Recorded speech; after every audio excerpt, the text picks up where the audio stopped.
The Noel Diary is a really lovely Christmas film. I really enjoyed this. This is a 2022 film that's currently on Netflix, directed by Charles Shire, written by Rebecca Connor and David Golden, based on the novel by Richard Paul Evans. I haven't read the novel. If you've read it, please feel free to let me know how it compares, what you think of it, if you prefer the novel to the film. Maybe I'll read it one day. Certainly, I enjoyed the film, and I think the reason I liked the film and the reason it worked is not just because it's got a really sweet, sentimental story that's very well developed, but we have two very likable protagonists.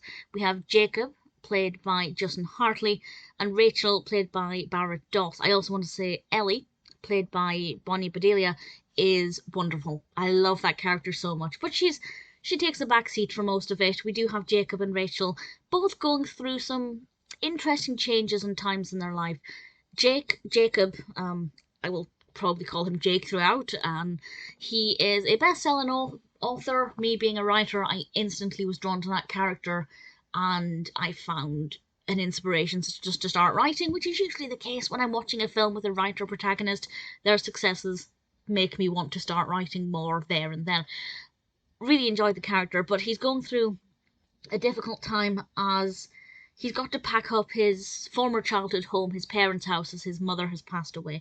And while he is there, by pure coincidence that only ever happens in films, this woman, Rachel, turns up on the doorstep looking for her birth mother. She was adopted as a baby, and she's at a point in her life where she's trying to trace her mother. And her mother used to be a nanny for Jake and his brother. And while packing up the house, they find something, I won't say what, but the title might give it away, that may help Rachel to piece together bits of the puzzle. And Jake, being a kind person, decides to help her, and Jake's also got something that she can encourage him with regarding his father. So they both help each other along, and try and help each other to overcome various obstacles, all against the backdrop of Christmas. It's suitably festive. It's very wintry. A lot of snow, very chilly, a lot of winter woolly warmers, but it's not the most Christmassy. We do have some carolers at one point, and towards the end, as it gets obviously closer to Christmas, it picks up a bit, but it's certainly very heartfelt. It's very moving. It's very warm, and I wanted the best for both of the characters. It's also unpredictable.